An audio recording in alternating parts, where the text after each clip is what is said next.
Hi everyone. Today we will be discussing the problem complete numbers. This is from POI 2018 round 3 day 1. The problem is pretty simple. We say that a positive integer is complete if the number of digits in its decimal representation equals the number of its divisors. So some examples are given like 13 is a complete number because it is divisible by 1 and 13 and it has exactly 2 digits. Similarly, 1006 is complete because it has 4 digits and 4 divisors. Our task is to determine how many complete integers are there in each of the given t intervals. So we are basically given t test cases and we have to find the number of complete numbers between a and b for each test case. Now the subtasks are given like this. We can get up to 74 points if we solve till 10 to the power 7, and then the rest 26 points are for up to 10 to the power 9. So let's get into the problem and try to analyze what it actually wants.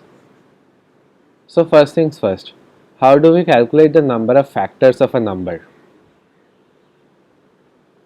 It is a well-known formula that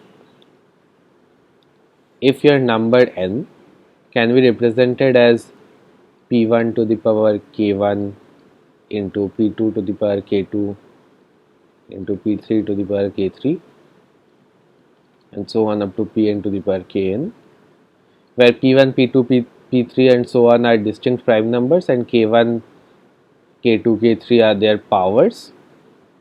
This is also called the canonical representation of the number. Then the number of factors.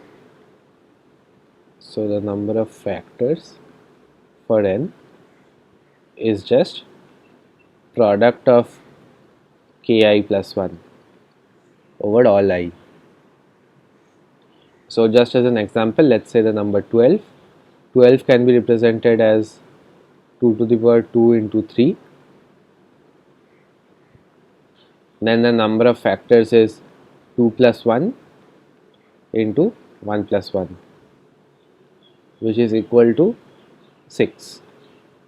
If you list the number of factors of 12, it will also come out to be 6. How? 1, 2, 3, 4, 6, 12. So we will be employing this formula to count the number of factors here.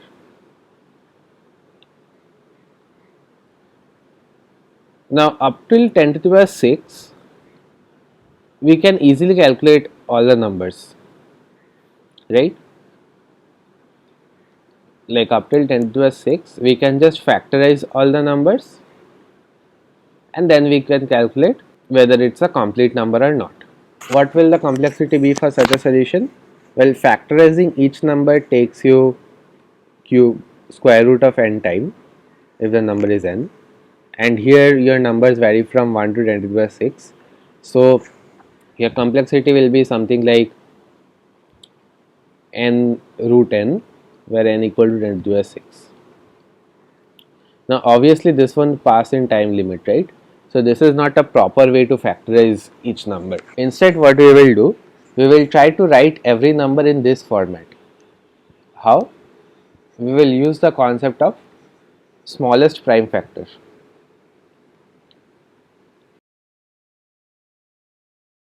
Smallest prime factor of n allows us to make the prime factorization of the number easily, because we basically just keep on dividing by the smallest prime factor of n.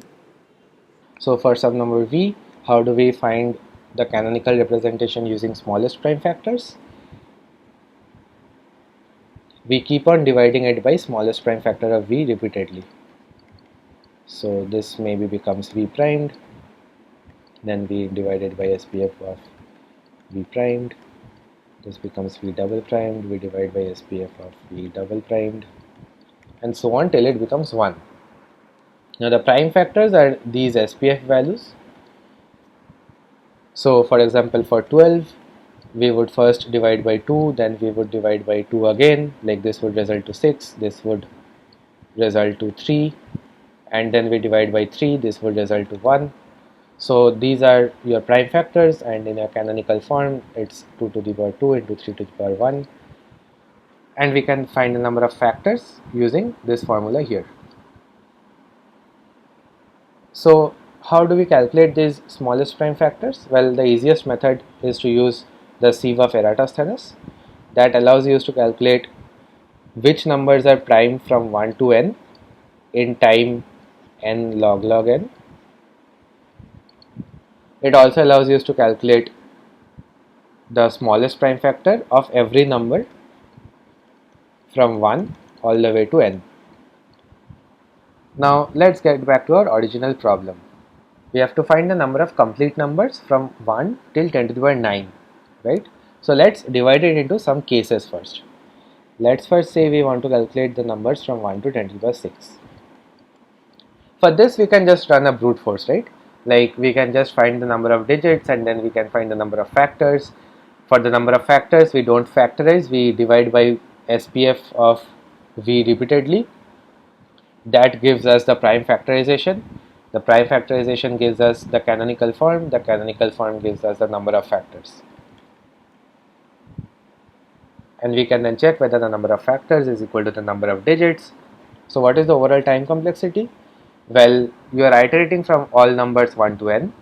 In the sieve of Eratosthenes, you take this much time, plus for every number that you iterate, you keep on dividing by SPF of that number. So you can divide at most by log n times. And then for every factor that you get, you put it into a map, let's say, and later you can iterate over the map and get the canonical form, right? Because the map helps you get the frequency of each prime factor. So how much time will the insertion take in such a map? Well, the number of numbers that you store in the map is effectively log n. If a map stores n numbers, then the time taken is log n, right? So if a map stores log n number, then the time taken is log n. So here you attach a term of log n as well. So overall your complexity will be something like this.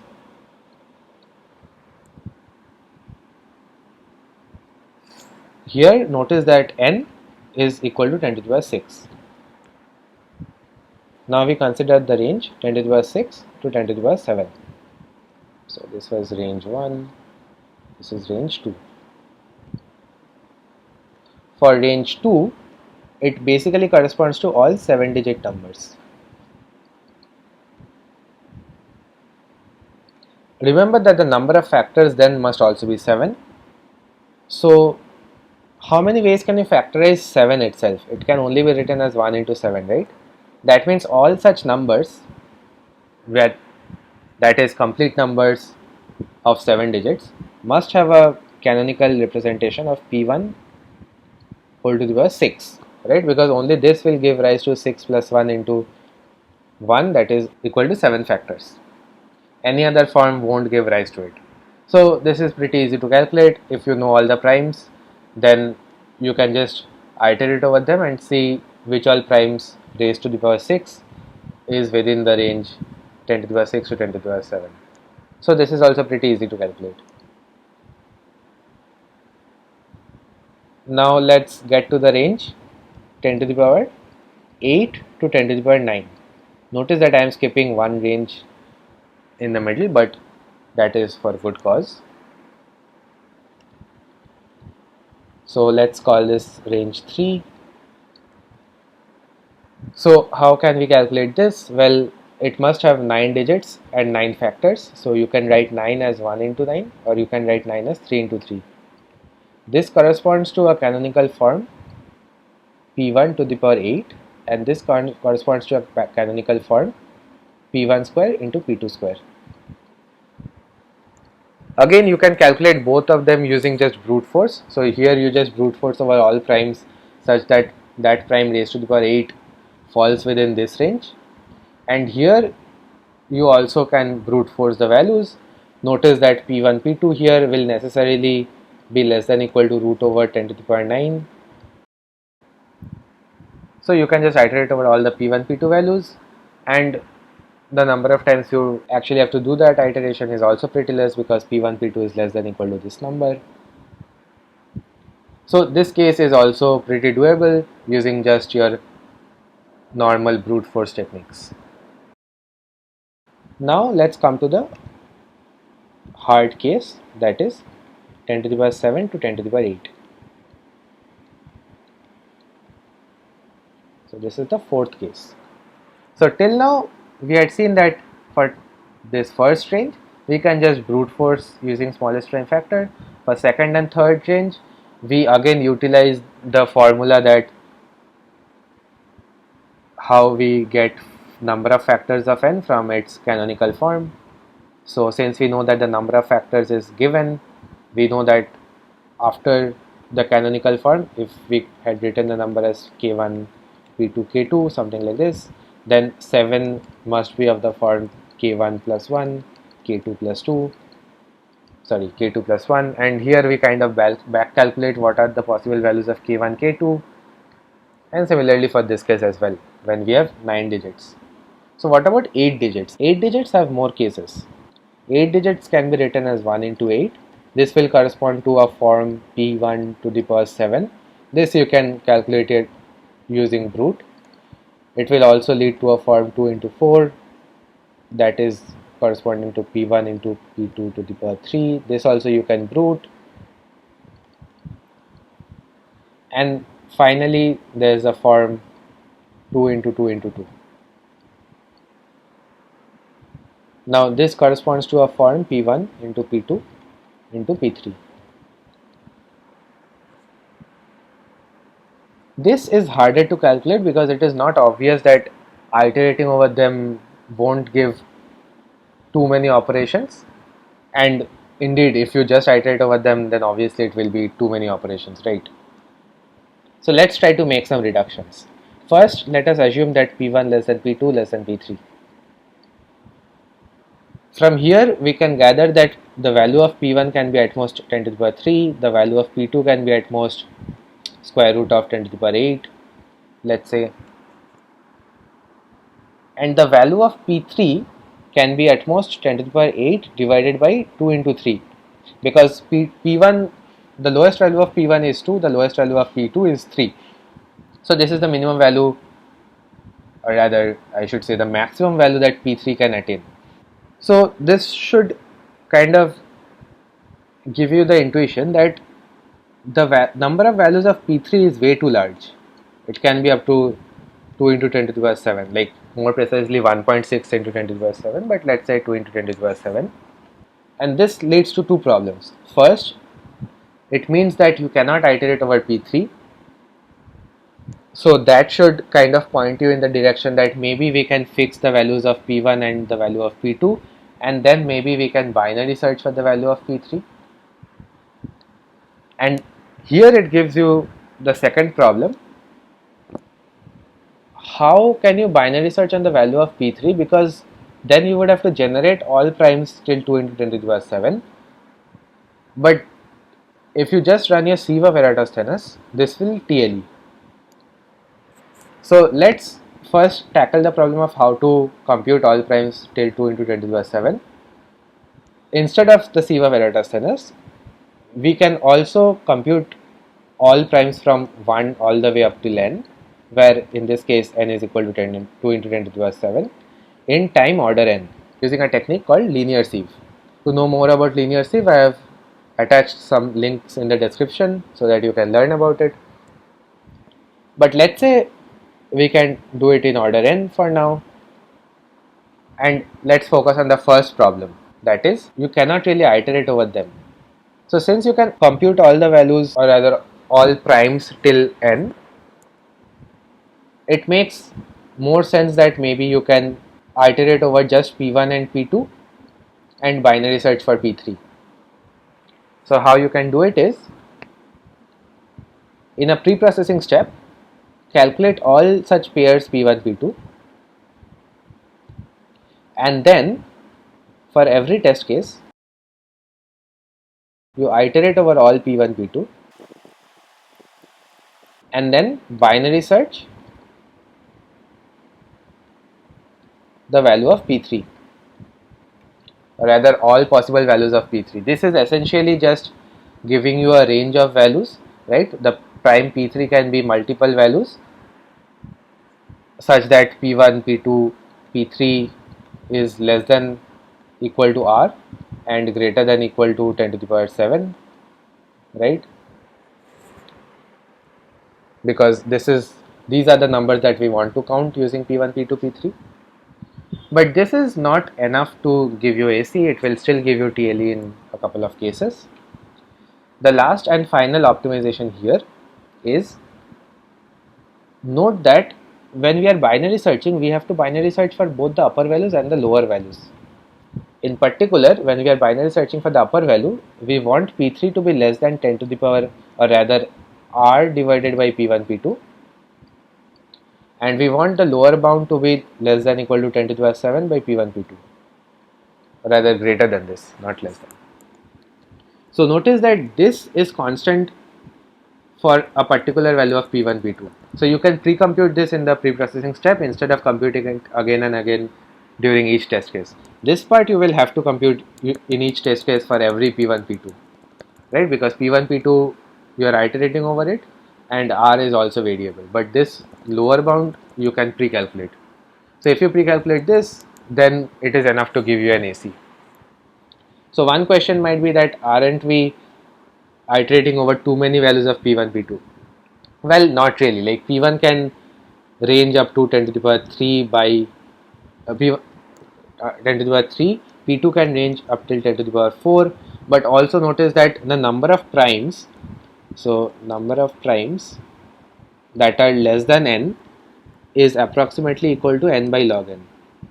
So it's not really 10 to the power 3 primes that you are considering, it's 10 to the power 3 by log 10 to the power 3, which is approximately 10, and here also it is approximately, let's say, 13 or so. So there are some division factors involved here as well. Obviously this is more of an approximation instead of a actual absolute thing. So in this way we can find all numbers between 10 to the power 7 and 10 to the power 8 that are of the form P1, P2, P3. The only difference is that this is not a pre-processing that we do. We have to calculate this in every test case separately. That is, for every test case we need to iterate over P1, P2 and we need to binary search the value of P3. The only thing that we pre-calculate is this P1, P2 value and the value of the lower bound, which helps us get AC. So this is how we calculate the numbers for range 4. So just to reiterate, for 1 to 10 to the power 6 we calculate using just your brute force technique. For 10 to the power 7 we use the P1 to the power 6 form. For the 9-digit numbers we use 2 forms. For 8-digit numbers, for these 2 forms we can pre-calculate. For this form we pre-calculate some of the stuff and then we calculate some of the stuff in each test case, and we just sum over all the total number of possibilities and answer the test case. So during the implementation what we do is we create a list of all possible valid numbers for all the lists that we had brute forced. So these lists, these lists, these lists, as well as these 2 first things, and we have all possible complete numbers, and this allows us to find the number of complete numbers in a particular range using binary search. And for this particular list we calculate it separately and then add the result to the answer. So let's look at the code quickly. So in our main function we first call the preprocess step. In preprocess, this part helps us calculate the smallest prime factor, that is here, as well as all the primes. So this is an order n sieve. Then we build all 6-digit numbers that are complete numbers, then we do the same for 7, 8 and 9. So for 6-digit numbers we just brute force. We have a map for the frequency of each prime factor. Here we calculate the number of digits and here we repeatedly divide by the smallest prime factor, and we update the counter for every prime factor in the map. Then we iterate over all the values in the map and calculate the number of factors using the formula k1 plus 1, k2 plus 2 and so on. So E dot SS is basically the second item of the pair, that is the actual value, or rather the actual frequency of the key. So the frequency plus 1 products gives us the number of factors, and if they are same, we append it to our all valid nums list. So notice that since we are iterating over all the values in a sorted order, we have our all valid nums in sorted order till now. Then we go on to build the 7-digit numbers. For the 7-digit numbers, we just calculate whether v to the power 6 is 7-digit or not. If it exceeds 7 digits, then we just break. And again, this is in sorted order, so we just append it one by one to the all valid nums list. For 8 digits, we have two forms. We have 2 into 4, which is calculated in this portion, and then we have 1 into 8, which is calculated in this portion. Notice that here we are putting the values in a temporary list and then sorting it, and then adding all those values into our all valid nums list, because these two things, since we are adding it to a list, they might not be consecutive or in sequence, so the sorting portion is necessary. For that 9-digit numbers, we again have two forms. We have b to the power 6, or rather b to the power 8, and a square b square form. So we are calculating them here. Then we again sort the list and add all the numbers. Then we pre-calculate all the values of p1, p2, sort it. We also calculate the lower bound values. So end val of I basically means that for that particular p1, p2, this is the lower bound value. We have already discussed the pre-processing step. In the get function, we iterate over all the values p1, p2. We already know the lower bound. Here we binary search for the upper bound, and then we calculate the number of plausible p3 values for that particular p1, p2 and add it to a counter, and then we just return the counter. This is just a test function that I had written to test my own code. And here in the solve function, this returns us the number of valid nums in 0 to r, this returns us the number of valid numbers in 0 to l minus 1, it2, and cc returns us the number of numbers of form p1, p2, p3 in the range 10 to the power 7 to 10 to the power 8 using the get function. So we add this counter as well here, and we have two cases to deal with some one-off errors. In the main function, it's just a pre-process, and then we call solve for every test case. So that is the entire solution of the problem. It is mostly a bit of casework and applying that order and linear sieve. Hope you like the problem. This is it for today. Thank you.